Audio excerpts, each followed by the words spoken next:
හරි පුතේ. දැන් අපි සාකච්ඡා කරන්න යන්නේ 2019 අපේ A level paper එකේ ආපු part A කොටසේ ගණන් 10 6 වෙනි ගාන වන දෛශික ගාන ගැන තමයි අපි දැන් කතා කරන්න යන්නේ. මේ ගැටලුව විසඳන්න තමයි දෙන්නේ. ළමයි කියනවා පුතේ 2011 ඉඳන් මේ දක්වා ආපු part A paper එකේ දෛශික ගණන් වලින් අමාරුම ගාන තමයි මේ 2019 ආපු දෛශික ගාන කියන්නේ. හරිද? පුතේ දැන් අපි අන්නේ අමාරු දෛශික ගාන කොහොමද ලේසි විදියට නැත්නම් ස්මාර්ට් විදියට උඩ දාන්න කියලා බලමු. හරි පුතේ අපි එහෙනම් ගාන කියමු. ගාන කියන්නේ පුතේ සුපුරුදු අංකනේ O අචල මූලයකට අනුපතේ කැපිටල් A හා B ලක්ෂ දෙකක පීඩුම් දශක පිළිවෙලින් 2i ධන j හා 3i ඍණ j යයි ගනිමු. හරිද? ඊළඟට මේ කට්ටිය කියලා දෙනවා කැපිටල් AOC කෝණය සමානයි කැපිටල් AOD කෝණය සමානයි phi බෙදීම 2 හා OC සමානයි OD සමානයි AB බෙදීම 3 වන පරිදි ඌ C හා D ප්‍රවින්න ලක්ෂ දෙකේ පීඩුම් දශක පැහැදිලි. හදපුතේ ඒකට අපි අහන්නේ C හා D ප්‍රවින්න ලක්ෂ දෙකේ පීඩුම් දශක. ගාන හදන්න යන්න කලින් මේ ගාන දීලා තියෙන දත්ත ටික අපි පොඩ්ඩක් අපේ කොලේ ඔයාලා නම් කොලේක ලියා ගන්න වෙනවා මම බෝඩ් එකේ ලියනවා. හරිද? එතකොට අපිට දීලා තියෙන දත්ත තමයි මුලින්ම අහන් ඉන්න. අපිට දීලා තියෙන දත්ත තමයි මුලින්ම මේකේ AOC කෝණය සමානයි AOD කෝණය සමානයි AOC කෝණය සමානයි AOD කෝණය සමානයි phi බෙදීම 2. තව එකක් කියලා තියෙනවා OC සමානයි OD සමානයි 3යි AB. තව ළමයි වැදගත්ම තත්ත්වයක් තියෙනවා C හා කැපිටල් B ප්‍රවින්න කියන එක. C හා කැපිටල් B ප්‍රවින්න කියන එක. හරිද? ගානේ මොන දත්ත තුන අපිට දීලා තියෙනවා. තව අපිට දීලා තියෙනවා A හා B ගේ ඕට සාපේක්ෂව පිළිතුරු දක්ෂ දෙක. හරිද? එතකොට මම මේ ගාන සාකච්ඡා කරන්න යන කලින් මෙන්න මේ O ලක්ෂයට සාපේක්ෂව මෙන්න මේ O ලක්ෂයට සාපේක්ෂව කැපිටල් A හා B ලක්ෂ දෙකේ පීඩුම් දශක පොඩ්ඩක් මාක් කරගමු බෝඩ් එකේ. කියන්නේ අපි බෝඩ් එක ගන්නවා. එතකොට ඕට සාපේක්ෂව A කියන කෙනා සහ ඕට සාපේක්ෂව B කියන කෙනා අනේ ඕට සාපේක්ෂව A B උදාශකයේ 2i ධන j. ඒ වගේම ඕට සාපේක්ෂව B ගේ B උදාශකය 3i ඍණ j. හරිද? එතකොට මේකේ ඔන්න ඔය දත්ත දෙක දීලා තියෙනවා. දැන් අපි ගන්නේ C හා D ප්‍රගින ලක්ෂ දෙකේ පීඩුම් දශකනේ අපි ගන්නේ C හා D ප්‍රගින ලක්ෂ දෙකේ පීඩුම් දශක. එතකොට අපි C හා D මේ උපසරණේ මාක් කරගමු. උනේ මාක් කරද්දී මෙන්න මේ දීලා තියෙන දත්ත ටික ඕන වෙනවා. මොකද්ද?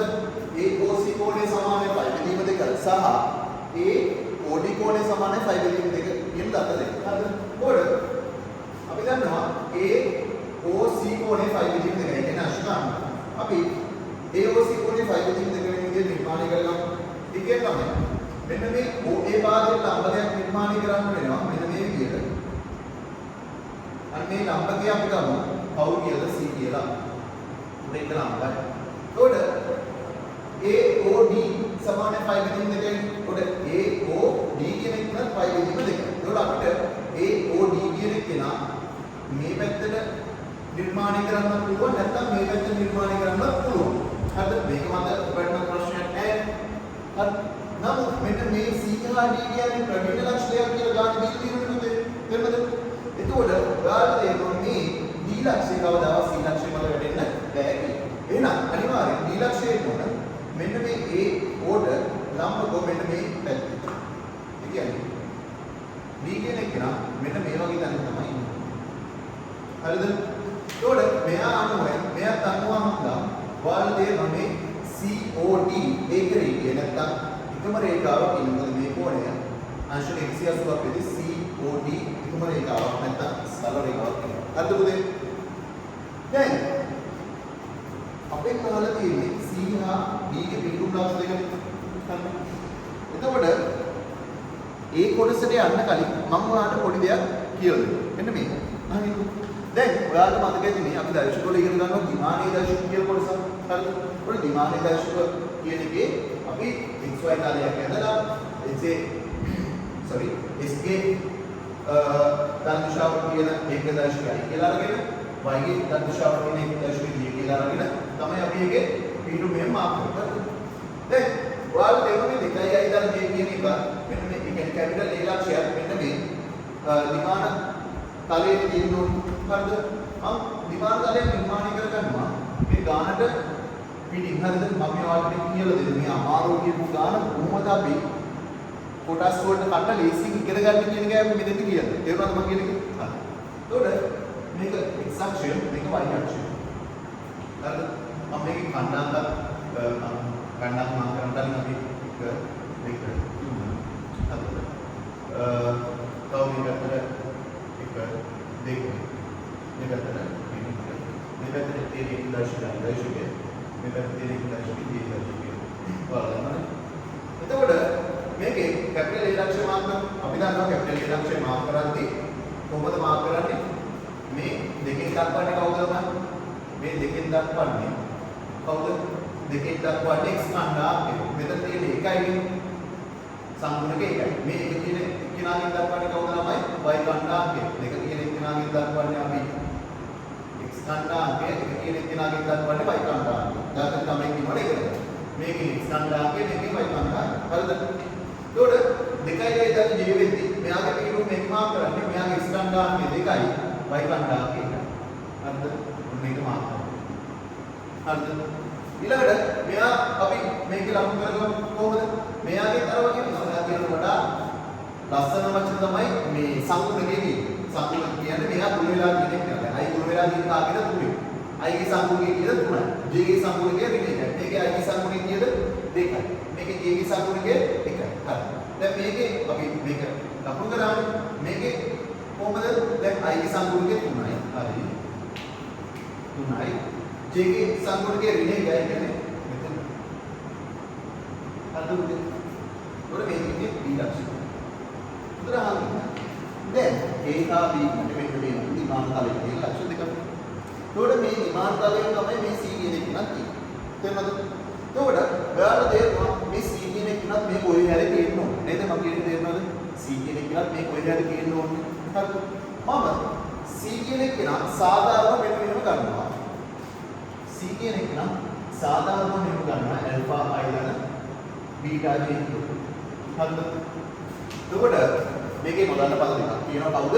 මේ i ඉස්සරහා තියෙන සම්මුණකේ වෙන alpha සහ j ඉස්සරහා තියෙන සම්මුණකේ වෙන beta. එතකොට මේ දෙන්න හොයාගත්තොත් මම මේ දෛශිකයේ හෙව්වා වගේ තමයි.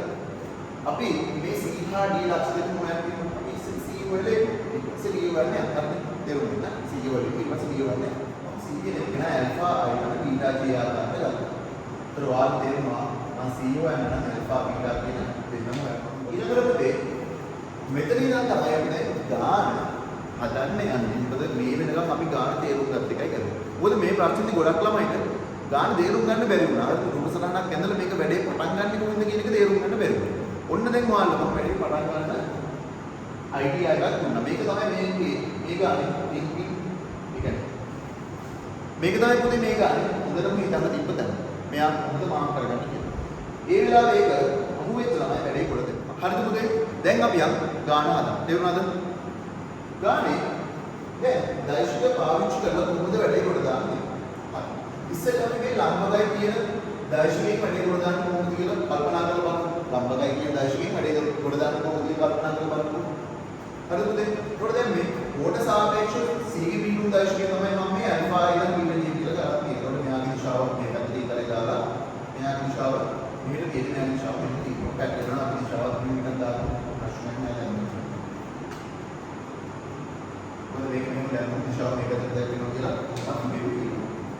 හරිද පුතේ? එතකොට මෙයාගේ දිශාව මෙහෙට මෙයාගේ දිශාව මෙහෙට මෙයාගේ දිශාව මෙහෙට. හරිද? එතකොට බලන්න මේකේ ගාන දීලා තියෙන එක තත්ත්වයක් තමයි මෙන්න මේ AOC කෝණය සමානයි 5 දිගට. ඒකයි පුතේ එතකොට ඔයාලට තේරෙනවා මෙතන OC කියන එක ලම්බක වෙනවා කාටද? OA කියන කෙනාට. ඔයාලට තේරෙනවා OC සහ OA ඉබේම ලම්බ වෙද්දී දෛශිකෝෂයෙන් OC දෛශිකයේ ලම්බක වෙනවා පුතේ කාටද? OA දෛශිකය. හරිද? ඒකට පුතේ ඔයාලට මතකයි අපි ත්‍රිගුණිතයේදී කතා කරන වැදගත් මාතෘකාවක් මොකද්ද? ත්‍රිගුණිතයේ ගුණිතය ගත්තට පස්සේ දෛශික දෙකක් ලම්බක වෙනවා නම් ත්‍රිගුණිතයේ අගය කීයට සමාන වෙනවද? බිඳුවට. අපි දන්නවා ඒක මතක අපු හිමින් කියන දෛශික දෙකක් ලම්බක වෙනවා නම් ඒ දෙන්නාගේ ත්‍රිගුණිතයේ අගය කීයක් වෙනවද? බිඳුවක් වෙනවා. ඔක අපි සාධනෙන් තොරව ගණන් වලට යොදන්න පුළුවන් කියලා අපි කියනවා. ඒ කියන්නේ සාධනෙන් තොරව ගණන් වලට අපිට ඔක එකපාර ගන්න පුළුවන්. ඒකට කොහොමද අපි මේක දැන් ලියන්නේ? මේ දෙක ලම්බක වෙනවා නම් කවුද?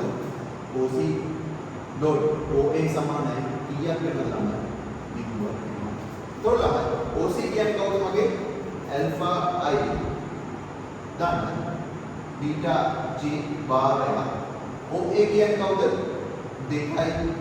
මෙතන ත්‍රිගුණිතය අනිවාර්යයෙන් ඉදලා ගන්න දශක දෙකක් අතර ත්‍රිගුණිතයක්. ඕක කියන්නේ තිතක් හෝ කල්කිරයක් නැත්නම් ඒකට තේරුමක් නැහැ දශක වලදී. හරිද? ඒකට ත්‍රිගුණිතය අනිවාර්යෙන් දාන්න මේ තිත කියන එක. හරිද? OA දශක කියන්නේ කවුද? 2i දෙන J සමානයි බිඳුව. ළමයි මෙතන අපි ඉගෙන ගන්න තේරියක් තියෙනවා. මෙහෙම I සහ J වලින් නැත්නම් විමානයේ දශක වලින් මෙහෙම දශක දෙකක් ත්‍රිගුණිතයේ අරන් තියෙනවා නම් අපිට මේගොල්ලෝගේ අන්තිමාගය ගන්න අපි සූත්‍රයක් ගොඩනගා ගන්න. හරිද? ඔප්පු කරලා ගන්න. අපි ඔප්පු කරලා කියන්නේ නමුත් ගණන් වලට ඔප්පු කිරීමෙන් තොරව ගන්න පුළුවන්. මොකද්ද මේ සූත්‍රය? මොකද්ද? I ගේ සම්පූර්ණකවල ගුණිතය ගන්න J ගේ සම්පූර්ණකවල ගුණිතය. ඒ කියන්නේ මේක කෙලින්ම ලියන්න පුළුවන් මේ සූත්‍රාමයේ උත්තර කොහොමද? I ගේ සම්පූර්ණ කවුද? I ගේ සම්පූර්ණ මේක මෙයාගේ නම් ඇල්ෆා. මෙයාගේ නම් පුතේ දෙක නේද? මේකේ J ගේ සම්පූර්ණ මොනවද පුතේ? මෙයාගේ නම් බීටා මෙයාගේ නම් එක නේද? හරි. එතකොට කොහොමද දැන් අපි සූත්‍රය ගොඩනගන්නේ? මොකද්ද? I ගේ සම්පූර්ණකවල ගුණිතය. මුතර කල්පනා කරන්න. I ගේ සම්පූර්ණකවල ගුණිතය. කවුද I ගේ සම්පූර්ණකවල ගුණිතය? මේ බලන්න. I ගේ සම්පූර්ණකවල ගුණිතය ළමයි කීයද? ඇල්ෆා වාරයක්. මෙතන I ගේ සම්පූර්ණකේ 2. මෙතන I ගේ සම්පූර්ණකේ ඇල්ෆා. මෙතන I ගේ සම්පූර්ණකේ 2. මෙතන ගන්න. මෙතන දාලා ලකුණක් දෙන්න ඕන. මෙතන J ගේ සම්පූර්ණකය බීටා. මෙතන J ගේ සම්පූර්ණකේ 1. හරිද? එතකොට දන්නේ ළමයි කියන ආපහු මතක් කරගමු. මේක ප්‍රකාශනයක් තියෙනවා නම් ලියන්න පුළුවන්. මොකද I ගේ සම්පූර්ණකවල ගුණිතය තමයි J ගේ සම්පූර්ණකවල ගුණිතය. තේරි මතක නැති ළමයි ඉල්ල බලන්න ඔයාලගේ තීරුවන් තුළ මෙන්න මේ කාරණේ කරලා ළමයි මෙතනින් අපිට ඇල්ෆා සහ බීටා අතර සම්බන්ධයක් එනවා. එතකොට එනවා 2i ඇල්ෆා තමයි බීටා සමානයි බිඳුවයි. තව මම වැඩි හොකට මට ඉස්සරහට ඕන වෙයි දන්නේ කියලා ඉතලා බීටා ඇල්ෆාගේ ඇසුරෙන් තනි කරගන්නවා. එතකොට මම මේක එක කියලා දාලා තියාගන්න බලමු ඉස්සරහට ඕන අපි පාවිච්චි කරමු. හරිද පුතේ? දැන් ඔයාලා දන්නවා ඇල්ෆා බීටා කියන්නේ නොදන්නා පද දෙකක්. ඔය නොදන්නා පද දෙක හොයන්න අවම වශයෙන් සමගාමී සමීකරණ දෙකක්වත් තියෙනවා. ඒකට දැන් මම ටිකක් හොයලා තියෙන්නේ උඩ අපි තව එකක් කොහොම හරි කරමු. අපි ගමන හදන්න. දැන් මේ ප්‍රතිඥා කියන එකෙන් අපිට තේරෙනවා අපිට ගන්න බෑ. නමුත් දැන් ගාන හදන්න අපි මේ தත්ත්වය පාවිච්චි කරමු. මෙන්න මේ தත්ත්වය තාම පාවිච්චි කරේ නැහැ. මෙයාගේ නිර්ගාමී ප්‍රයෝජනයක් ගන්න බෑ. නමුත් අපි කලින් ගානේ මුල් හරියට මෙයාගේ ප්‍රයෝජනයක් ගත්තා. ප්‍රතිඥා වෙනවා කියන්නේ. මෙන්න මේකෙන් තමයි අපිට ඊළඟ සමීකරණය ගන්න පුළුවන් ඇල්ෆා සහ බීටා කොහොමද ගන්න? විශාල ඔයාලා දන්නවා විමානයේ දෛශික කතා කරද්දී ඒගොල්ලෝගේ විශාලත්වය අපි එකපාර කියන්න ක්‍රමයක් හදාගන්නවා. තේරුණාද? හරි. ගාන හදන්න කලින් මම මේ විශාලත්වය එකපාර කියන්න කොහොමද කියලා පොඩ්ඩක් මතක් කරගන්න. දැන් මෙයා සාධාරණ කරපු ඇල්ෆා ඉදන් මේ කියලා. ඒකට මේක දෛශිකයේ OC දෛශිකය. ඔකේ විශාලත්වය වෙන්නේ පුතේ OC දෛශිකයේ මාපාංකය. හරි. ඔය විශාලත්වයෙන් කවුද පුතේ මම මෙතන කියන OC දෛශිකයේ මාපාංකය. හරි. ඒක OC දෛශිකයේ මාපාංකය කොහොමද ලියන්න පුළුවන්? අපි දන්නවා විමානයේ දර්ශනය නැත්නම් I සහ J ඇසුරෙන් තියෙද්දි මේක අපි මේසෙන් ගන්නවා කවුද? I ගේ සංගුණකේ වර්ගය ළඟ J ගේ සංගුණකේ වර්ගයේ එකතු කරලා I ගේ සංගුණකේ වර්ගය ළඟ J ගේ සංගුණකේ වර්ගයේ වර්ගමූලය. එතකොට අපහත කරන්න I ගේ සංගුණකේ වර්ගය ළඟ J ගේ සංගුණකේ වර්ගයේ වර්ගමූලය. එතකොට ඒක OC කියන එක විනා. හරි. මේ OC දෛශිකයේ මාපාංක කියන්නේ උගේ විශාලත්වය කියන්නේ යාගේ දිග. හරිද? එතකොට OC සමානයි 3.1 AB. OC සමානයි 3.1 AB කියලා ගන්න දෙන්නේ. OC සමානයි 3.1 AB. නමුත් අපි AB කියන්නේ කවුද කියලා දන්නේ නැහැ. තේරුණාද? AB කියන්නේ කවුද කියලා දන්නේ නැහැ. නේද? දැන් ඔයාලා දෙන OC ට නම් ඇල්ෆා සහ බීටා ගෑවිලා. නමුත් 3.1 AB යගේ වාගත්තොත් ආපහු අපිට ඇල්ෆා සහ බීටා අතර සම්බන්ධයක් ගන්න පුළුවන් මේක දැන් තේරෙනවා.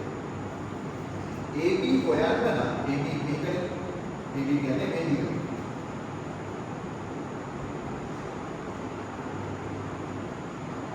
මේ දිගනේ පුතේ. AB දිග හොයන්න නම් ආර AB දෛශිකය දැක්වෙන්නේ. හරිද? මොකද දෛශිකයක් ගන්නවා නම් එයාගේ මාපාංකය කියන්නේ එයාගේ දිග කියන අදහස. මොකද AB දෛශිකය මේ වෙලාවේ හොයන්න පුළුවන්. මොකද පීඩුම් දෛශිකය දීලා තියෙන මේ හිසාවදී. උඩ AB දෛශිකය සමාන වෙන්නේ නැහැ. මම මෙතනම හදන්නම්.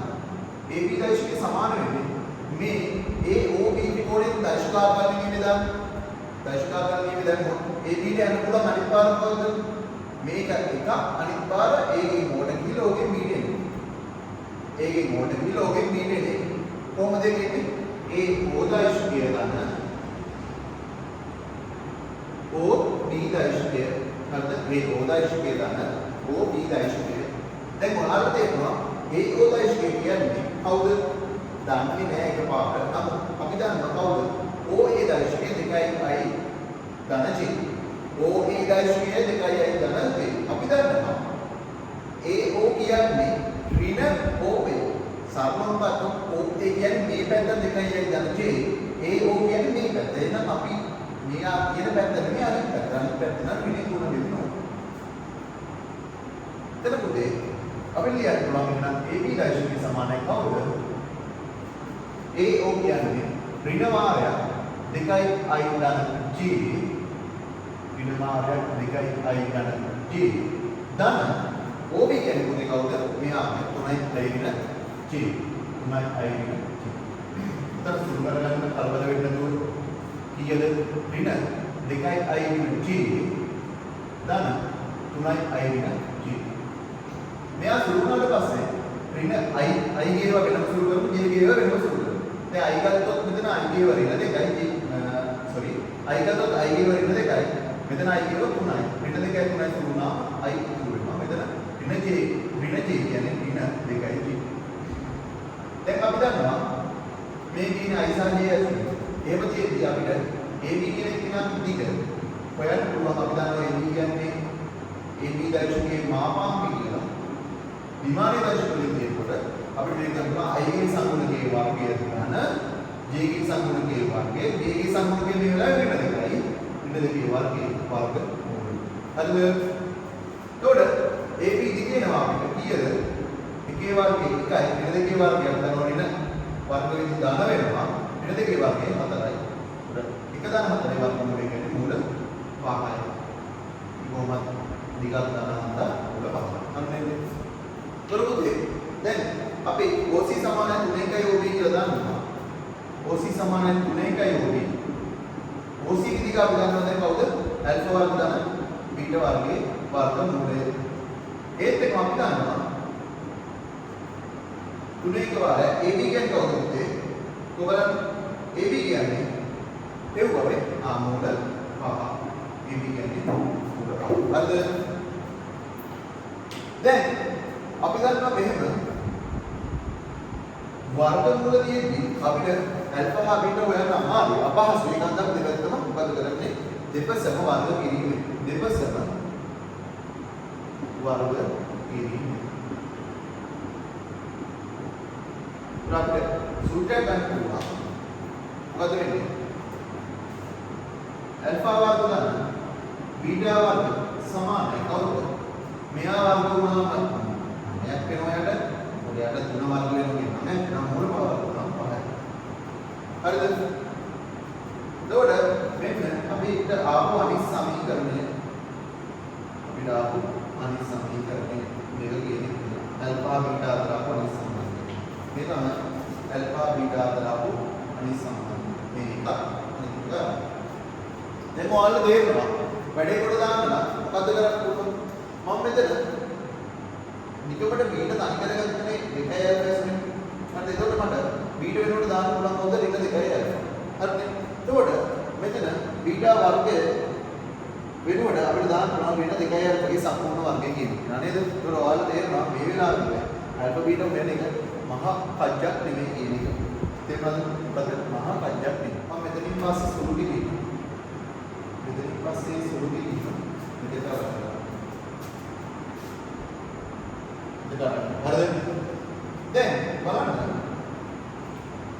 අපිට පුළුවන් ඇල්ෆා වර්ග දාන්න.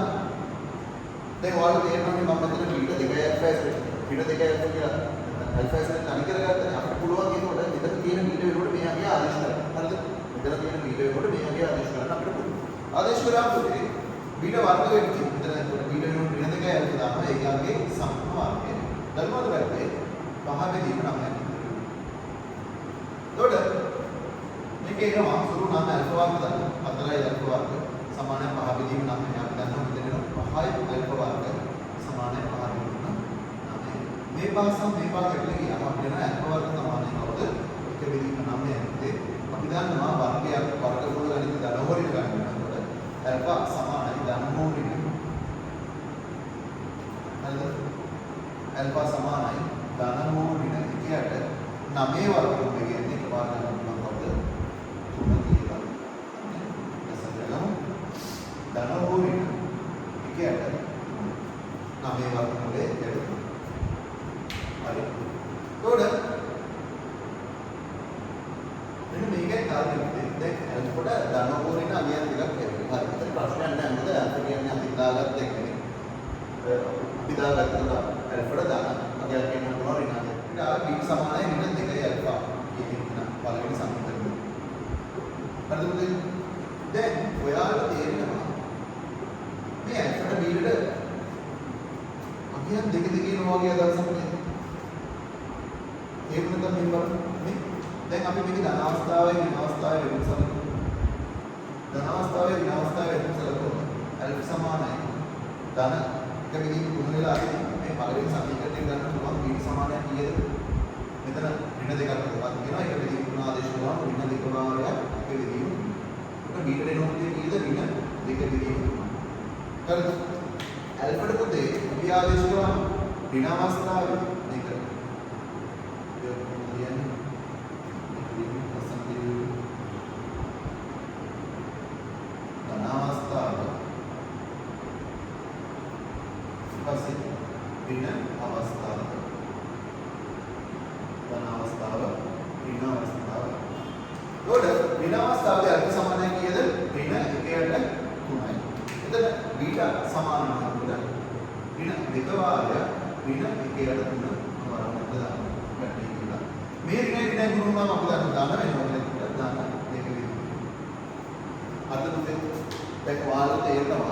අපි ඇල්ෆාගේ අගය මෙවුවට පස්සේ අපිට ඇල්ෆාට අගයන් දෙකක් ආවා.